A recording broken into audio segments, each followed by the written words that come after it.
What images come to mind when one thinks of trumpets? It's fanfares and brass sections just blasting these awesome tunes out as loud and vibrantly as they can.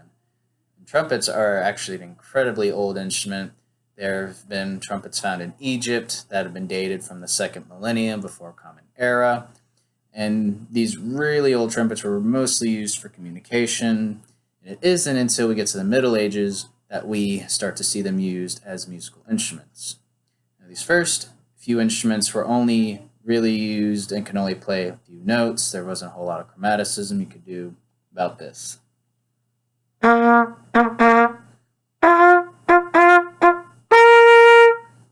Right? Not really melodic, it's a lot of jumping around until 1815 when we get these valves. They're called the box valve. And that's when we get the full chromatic tone.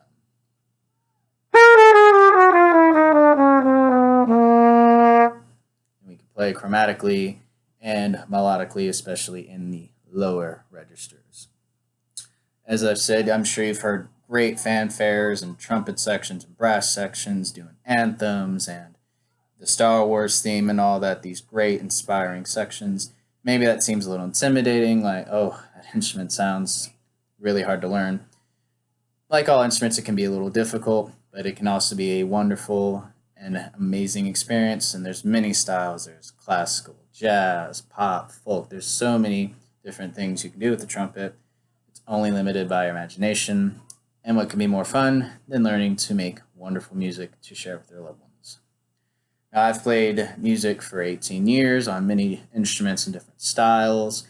Played the trumpet for about 5 years in many different ensembles and groups at bars and restaurants and festivals.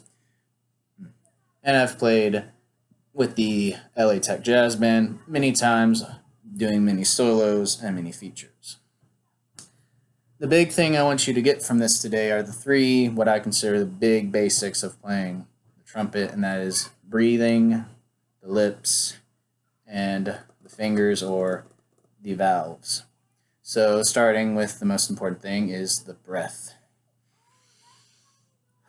The breath is very important. It controls your tone, your dynamic, and even your pitch as you get into the upper register of the horn specifically. So when we breathe, we really want to pull from the diaphragm. You really go.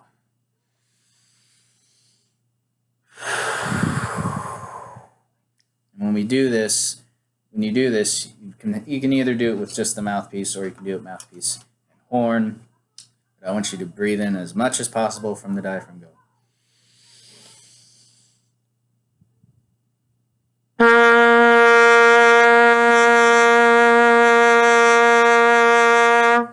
And blow until all the air is out of your lungs. And usually you'll kind of feel like you have to breathe in a little earlier than you have to, kind of try to push as far as you can, but don't hurt yourself or pass out. And once you're comfortable doing this, we can then focus on the lips and getting actual pitch and tune. And typically your first notes are going to be the low B flat and the F above that. So when you do this, I recommend having a tuner or maybe a piano nearby so you can really check your pitch, make sure you're in tune. And as before, just taking in a lot of air, getting to that pitch, looking at the tuner and ensuring you're in tune, kind of tightening or loosening the lips. Not a whole lot, just a little bit until you're in tune. So.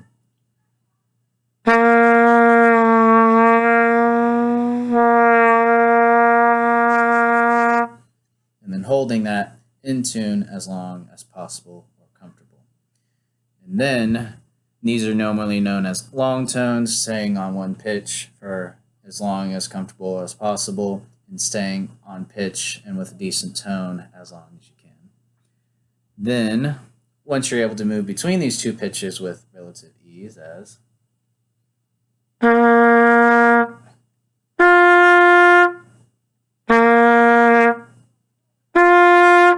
start to add chromatic notes. And this will be done with the valves. And you would start on the F and descend down to the B flats as such.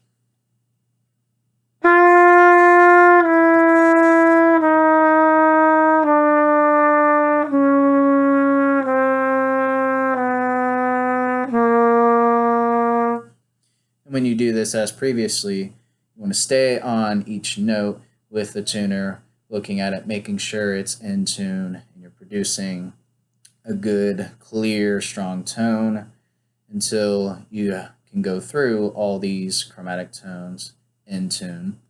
And with that, you could actually play some simple melodies like this.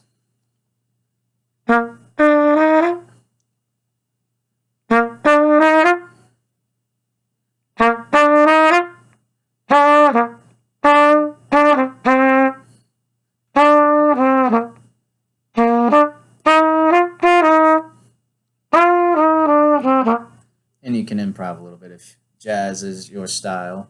And there are many simple tunes you can play just even with these simple notes. Then, once you are able to play these pitches and even play a few simple melodies, you can start to try to extend your range when comfortable, going up chromatically, going down to the very bottom register of the horn, and really just trying to emphasize breathing correctly. Make sure you're you're in tune. Really, really being accurate, slow, and methodical, so that as you get better, you have this strong foundation built upon. And it may seem boring or arduous at first, but that's okay, because you'll notice very quickly once you really start progressing, it'll this build and build and get faster and faster. And you'll notice that this going in between two pitches was hard. All of a sudden, you're playing the Star Wars theme perfectly.